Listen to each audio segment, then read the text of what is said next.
In Jerusalem, nearly 3,000 years ago, a legendary king ruled with a wisdom that defied men, and a harem that scandalized the heavens. A palace where exotic perfumes, mesmerizing dances, and mysterious rituals vied for space with political alliances and power games. But what if I told you that behind this splendor there were even darker secrets, that nights in the palace were not only about love, but about magic, and that the wisest man in history held sway over forces that no other dared to confront? Today, we will open the curtains of the temple and the palace to reveal the behind-the-scenes life of Solomon, the brilliance, the intrigues, and the mystical side of a king who, according to legends, commanded even supernatural entities with a simple wave of his hand. Stay with me until the end, because what you are about to discover may forever change the way you see the most powerful king in the Bible, and perhaps even sacred history itself. Have you ever wondered what daily life was like inside that golden palace, erected by the wisest king in history? How did he reconcile the construction of a magnificent temple with the management of 700 royal wives and 300 concubines? Imagine the daily preparations of these women, the almost mystical rituals, the aromatic baths, the massages with myrrh and aloes, their hair braided with pure gold threads. The nights in Solomon's palace were not just encounters. They were ceremonies filled with exotic perfumes, mesmerizing dances, and the sparkle of hand-picked jewels to captivate the monarch. But the competition among these women went far beyond mere pleasure. It was a game of power, desire, and intrigue that shaped the destiny of a kingdom. And behind all this, an even darker secret awaited. A supernatural entity that Solomon, according to legends, kept under his control through the mystical power of his ring. Stay with us until the end, for this revelation may completely transform everything you have ever heard about the most powerful king in history. Imagine yourself transported to the year 957 before Christ. The rising sun of Jerusalem reveals a breathtaking sight. High on Mount Moriah, a monumental structure rises, its walls covered in pure gold, gleaming in the morning light like a celestial beacon. This was not merely a building, it was an unwavering symbol of faith and power, the spiritual heart of Israel. The construction of Solomon's temple is one of the greatest feats of engineering and faith. Built with resources equivalent to billions of dollars by today's standards, more than 180,000 workers dedicated 7 continuous years of effort to erect this marvel. Caravans brought cedar from Lebanon, the most precious wood in the ancient world, to the holy city. Phoenician artisans, considered the most skilled of their time, carved every detail with an almost divine precision. Hammers and chisels echoed day and night, shaping massive stone blocks with an ingenuity that still defies modern understanding. The dimensions of the temple were impressive. 30 meters long, 10 meters wide, and 15 meters high in the main sanctuary. But its interior was even more astonishing. The walls were entirely covered in gold, from floor to ceiling. There was no rest for the eyes, except in the constant shine of the sacred metal. Colossal cherubim, carved from olive wood and overlaid with gold, guarded the Holy of Holies with outstretched wings, creating an almost suffocating atmosphere of reverence and mystery. The courtyard of the priests was paved with precious stones, each with a distant origin and a unique history. 2 massive columns, Jachin and Boaz, marked the entrance, their capitals adorned with bronze pomegranates and intertwined chains, symbolizing the strength and stability of Solomon's kingdom. In the heart of the temple rested the Holy of Holies, a perfect cube of 10 meters on each side, housing the Ark of the Covenant. So sacred was this space that only the high priest could enter, and only once a year, on the Day of Atonement. The aroma of incense mingled with the scent of cedar, creating an unforgettable sensory experience, a tangible link between heaven and earth. To ensure the continuous functioning of this colossal spiritual center, Solomon implemented an innovative administrative system. 24 priestly divisions took turns, ensuring that the worship of the God of Israel never ceased. Each division had specific responsibilities, from maintaining the golden lamps to replacing the showbread, carefully renewed every Sabbath. At dawn, even before the sunlight touched the golden walls of the temple, a true symphony of sounds echoed through the sacred corridors. The resounding roar of the bronze gates opening marked the beginning of another day of intense activity. The Levites, organized into groups with specific tasks, began their service with an almost military discipline. The first order of the day was ritual purification, considered as sacred as the sacrifices themselves. Imagine hundreds of servants moving with absolute precision, some carrying golden pitchers full of water, others sweeping the courtyards with consecrated brooms. The marble floor was polished with such care that it was said one could see their soul reflected in it. The temple musicians, specially trained Levites, took their places in the courtyards. Their harps, cymbals, and trumpets filled the air with a celestial melody that could be heard beyond the walls of Jerusalem. Each hymn was selected based on instructions left by King David himself, designated for specific times of the day, elevating the souls of the faithful. In the outer courtyards, authorized merchants sold animals for sacrifice, but this was not an ordinary market. Each animal underwent a rigorous inspection by the priests to ensure that only those without blemish were offered to God. Prices were regulated so that even the poorest could participate in the sacred rituals, ensuring inclusion in worship. A complex system of aqueducts, a marvel of ancient engineering, provided a constant flow of water for all temple functions. Water was essential not only for cleaning, but also for purification rituals. The immense bronze sea, supported by 12 bronze oxen, stored the water necessary for the priests and their many daily tasks. Before any sacred service, the priests underwent a rigorous purification process. They dressed in fine linen garments, stored in special chambers, with each article of clothing carrying a deep symbolic meaning. The garments had to be put on in exact order, accompanied by specific prayers, aligning body and spirit with the divine purpose. Behind the scenes of the temple, a city within itself pulsed with constant activity. Dedicated bakers prepared the showbread in sacred ovens, following an ancestral recipe carefully preserved for generations. Perfumers worked with equal devotion, mixing the sacred incense, whose formula was kept as secret as the temple's own treasures. But this splendor and devotion were only one facet of Solomon's life. Prepare to discover how the wisest king of Israel also delved into much darker realms, where he allegedly commanded supernatural entities and where his palace kept seductive rituals and hidden practices far from the eyes of the people. The story of Solomon's harem is not just about pleasure, it is about power, influence, and the seeds of an empire's decline. Imagine a palace so vast that it could house 1,000 women, each with her own quarters, servants, and rituals. Solomon's harem was not merely a den of pleasure, it was a center of political power, where the fate of entire nations was decided. The 700 royal wives and 300 concubines formed a complex network of strategic alliances with distant kingdoms. The daughter of Pharaoh held the most prestigious position, living in an exclusive palace adorned with Egyptian hieroglyphs and furnished with the finest treasures of Egypt. Her retinue included hundreds of servants, musicians, and dancers from the Nile. Her garments were woven of linen so fine that it was said to be transparent as water. The princesses of Moab brought exotic fragrances and a deep knowledge of aromatics, while the women of Sidon were famous for their skill in weaving royal purple.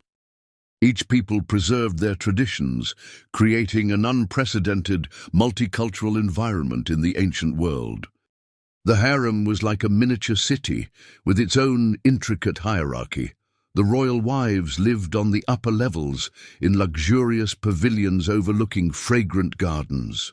The concubines, though also surrounded by comfort, lived in the lower, less opulent quarters. Each woman held a royal seal, allowing her to conduct business and maintain correspondence with her homeland. Specially appointed scribes kept meticulous records: name, lineage, dowries received, gifts exchanged, and, most importantly, any child born from the union with the king. The administration of the harem was a complex mechanism worthy of an empire. A true army sustained life within Solomon's harem: administrators, guards, cooks, musicians, doctors, and midwives. Everything operated with precision, following strict rules. The routine was coordinated by special messengers, usually elderly and highly respected women, who managed communication between sectors. No wife could visit another without prior permission, a necessary measure to prevent intrigues, dangerous alliances, and silent conspiracies. The palace was a cauldron of ambition, beauty, and secrets. Each night, a woman was chosen for the king. The rituals for a night with Solomon began at dawn. The chosen woman was secretly announced by a messenger, initiating a meticulous process that lasted all day. First, she was taken to the House of Purifications, a building reserved solely for beautification rituals. There she bathed in 7 different pools, each infused with specific aromatic oils: myrrh, aloes, cassia, and cinnamon. 7 personal maids attended to every detail. Her hair was washed with rare essences and combed with ivory combs, adorned with precious stones. Her skin received a luxurious treatment made of honey, goat's milk, and secret oils, an ancient formula passed down through generations of harem guardians. Her nails were dyed with henna, forming symbolic designs that told love stories in an ancient script. The garments for the night were chosen with the utmost care, fabrics so fine they resembled spiderwebs, dyed with rare pigments extracted from shells and precious minerals. The jewels, more than simple adornments, carried symbolic meanings and a seductive power. The royal chamber was prepared with equal precision. Golden censers spread captivating fragrances.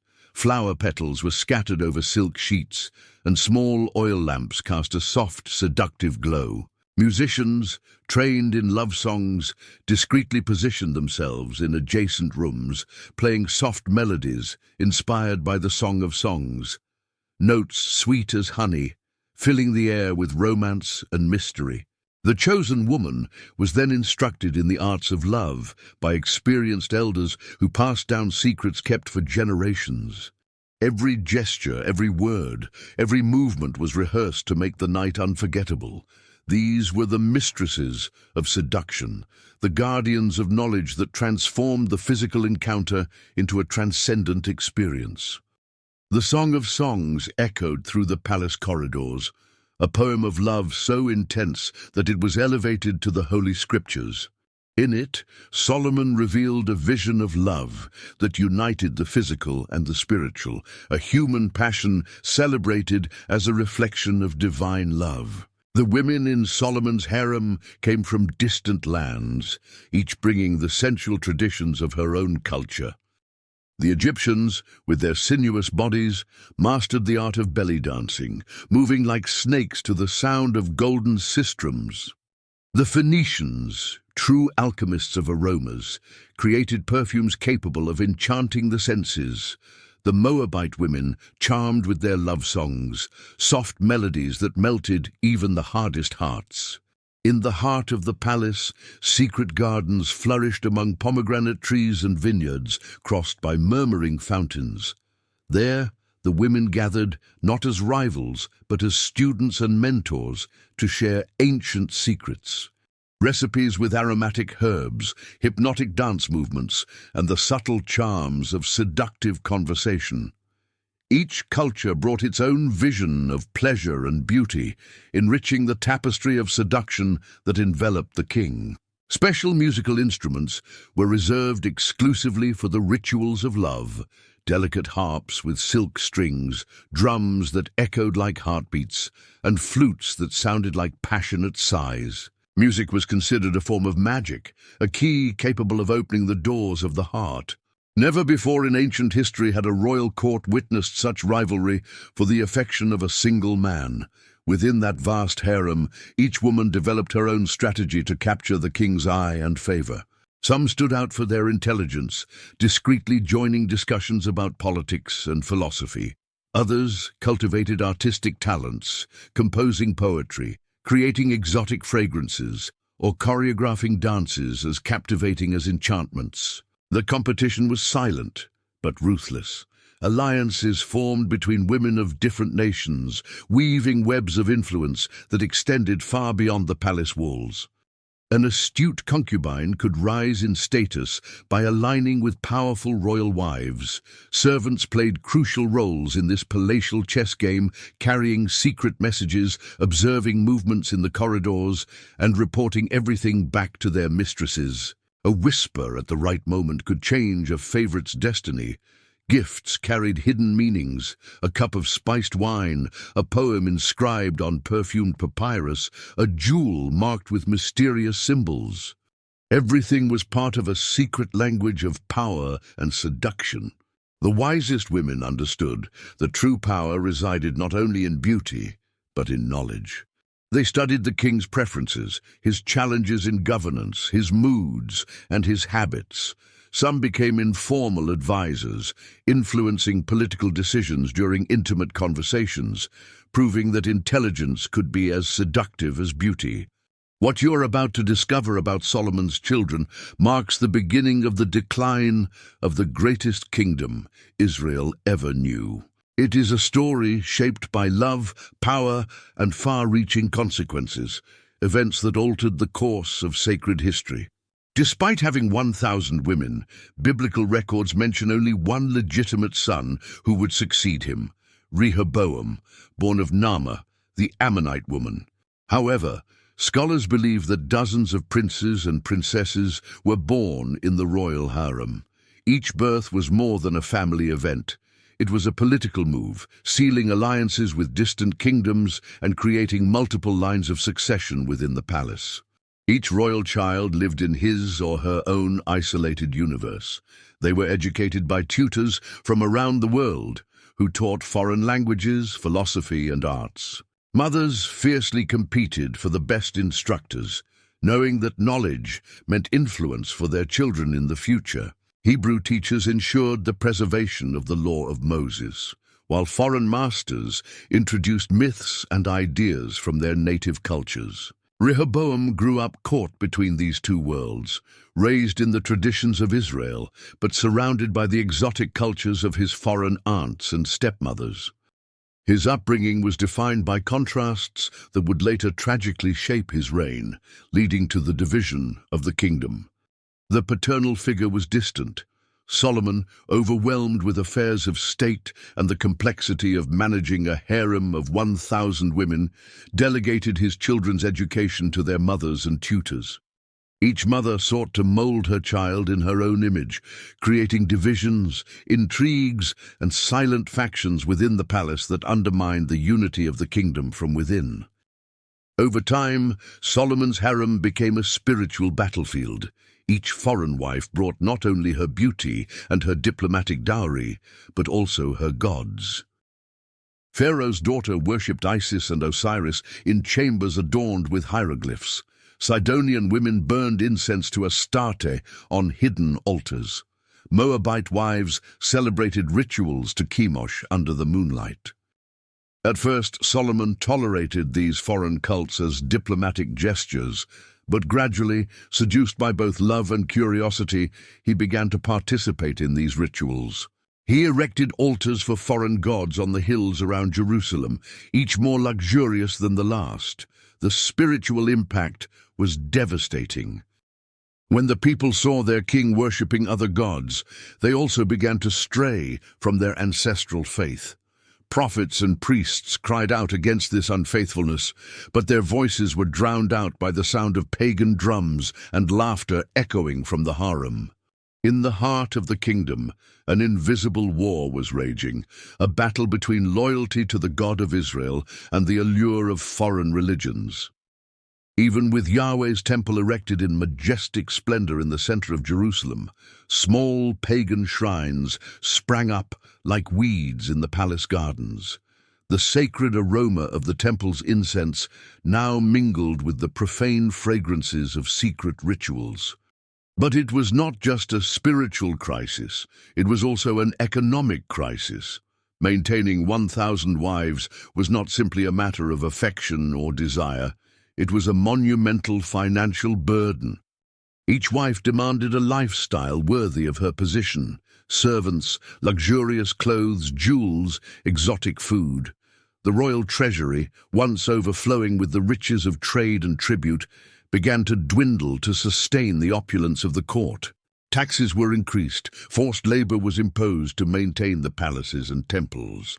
The people, once proud of their wise king, now murmured in bitterness. The brilliance of gold was overshadowed by oppression. Solomon's reign, which had begun in wisdom and glory, was silently heading for ruin. As King Solomon grew old, the intrigues within the harem intensified. Younger wives fiercely competed for his attention, while older ones struggled to preserve their influence and status. Rumors of conspiracies whispered through the golden columns and perfumed halls of the palace. And it is at this point that Solomon's story intertwines with the legendary and the mystical. Ancient texts, many outside the biblical canon, such as the Testament of Solomon, mention a legendary artifact, Solomon's ring, a mystical piece engraved with the sacred name of God. According to these esoteric traditions, the king used this ring not only for his personal glory, but to command spirits and demons. Not for selfish purposes, but to accomplish great feats, such as the building of the temple and his palace. It is said that each colossal stone, each cedar beam from Lebanon, was moved by supernatural forces invoked under his command. Legends claim that demons themselves were forced to serve in his court, some as messengers who could traverse vast distances in an instant, others revealing the hidden secrets of creation, teaching the healing properties of plants, metals, and precious stones. The Testament of Solomon, for example, describes how the king interrogated these spirits, demanding their names, their functions, and their weaknesses. This knowledge, it is said, was compiled into mystical books, sought after by magicians and sages throughout the centuries, in search of the power contained in Solomon's words and symbols. However, even with all this spiritual authority, Solomon remained reverent before God. He knew that his command over invisible forces came solely from the Most High, and used this power not for personal glory, but to exalt the Creator of heaven and earth. This ring, therefore, was not merely a magical object. It was a symbol of his divinely granted authority over the spiritual realm, an authority that few kings before or after him possessed. This facet of Solomon's life reveals a side of the king that is often overlooked in the main biblical narrative. He was not only a wise ruler and builder, he was also a master of hidden secrets, a man who walked a fine line between the divine and the mystical, using powers that, in the hands of others, could have led to his own perdition. The story of Solomon, with its brilliance of wisdom, the luxury of his harem, and the mystery of his ring, is a testament to the complexity of power and temptation. It reminds us that even the wisest of men can be led astray, and that the greatest achievements can carry within them the seeds of their own ruin. We have reached the end of our exploration of Solomon's life, a king whose story is a paradox of wisdom and foolishness, of splendor and decline. We have seen the magnificence of the temple, a testament to his unparalleled devotion and wealth. We have understood the complexity and influence of his harem, a center of political power and intrigue, where each woman was a piece on the vast chessboard of royalty. And we have delved into the legends of his ring, an artifact of mystical power that, according to traditions, granted him dominion over the spiritual world. Solomon's life is a mirror reflecting the temptations inherent in absolute power. His wisdom was legendary, but his weakness for foreign women and their gods led him to a spiritual fall that fragmented his kingdom and obscured his legacy. The story teaches us that, even with access to unimaginable riches, divine wisdom, and even supernatural powers, faithfulness to God remains the true measure of a lasting reign. If this deep analysis of Solomon and his mysteries has opened your eyes to new perspectives or sparked your curiosity, leave your thoughts and questions in the comments below. We want to continue this fascinating conversation with you. If this video has added value and made you think differently, please click the like button. This immensely helps us bring biblical and historical knowledge to a larger audience. And of course, subscribe to the channel and activate the notification bell so you do not miss our next studies, where we will continue to unveil the hidden truths in the scriptures and ancient stories. Remember, the scriptures do not hide the truth. They reveal it to those who are willing to dig deeper and see beyond the obvious. May God bless you abundantly, and we will see you soon in the next unveiling. And we have delved into the legends of his ring, an artifact of mystical power that, according to traditions, granted him dominion over the spiritual world. Solomon's life is a mirror reflecting the temptations inherent in absolute power. His wisdom was legendary, but his weakness for foreign women and their gods led him to a spiritual fall that fragmented his kingdom and obscured his legacy. The story teaches us that even with access to unimaginable riches, divine wisdom, and even supernatural powers, faithfulness to God remains the true measure of a lasting reign. If this deep analysis of Solomon and his mysteries has opened your eyes to new perspectives or sparked your curiosity, leave your thoughts and questions in the comments below. We want to continue this fascinating conversation with you. If this video has added value and made you think differently, please click the like button. This immensely helps us bring biblical and historical knowledge to a larger audience. And of course, subscribe to the channel and activate the notification bell so you do not miss our next studies, where we will continue to unveil the hidden truths in the scriptures and ancient stories. Remember, the scriptures do not hide the truth. They reveal it to those who are willing to dig deeper and see beyond the obvious. May God bless you abundantly, and we will see you soon in the next unveiling.